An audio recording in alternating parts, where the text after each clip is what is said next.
idea gathering strategies which can help you generate ideas or topic for your writing task. Writing, brainstorming. Anong brainstorming?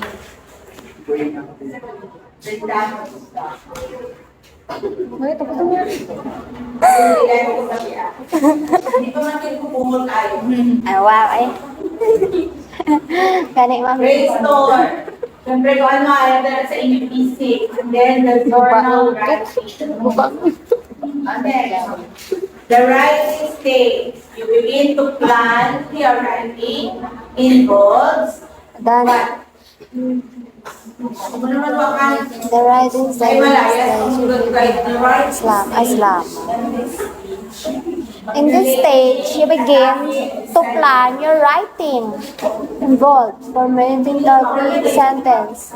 Identify purpose and author, choosing a point of view, deciding on the verb, sentence, and cohesive devices to use.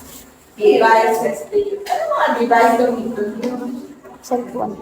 Yung mga na, sa business plan, may pasulat ka, may kung ikaw, wala. Pero may mga malimuan na isa kung ano sa balay. Ano ganyan niya?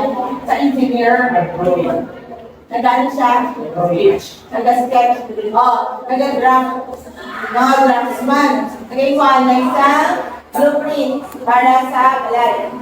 In a business, before ka mag-open sa business, you have also your business plan or your feasibility study. Para hindi ka palpa. Primero mo lang, sinutan lang post. Wala sa proper plan.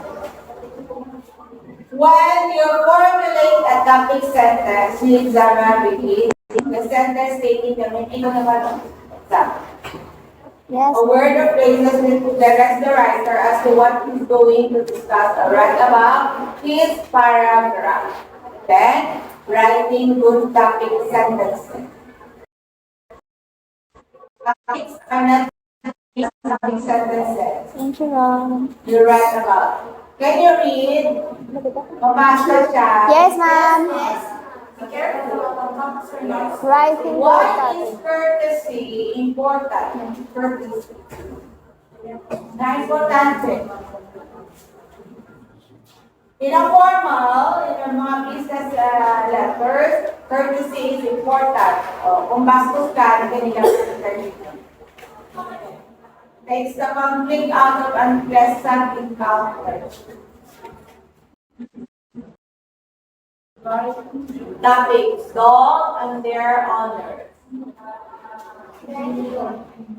Topic sentence, many dog owners begin to lose their pets.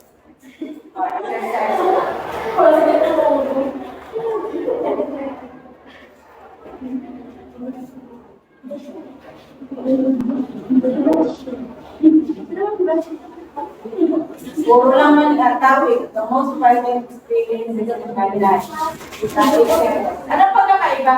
Ano gusto mo sa topic sentence? Yes, ma'am.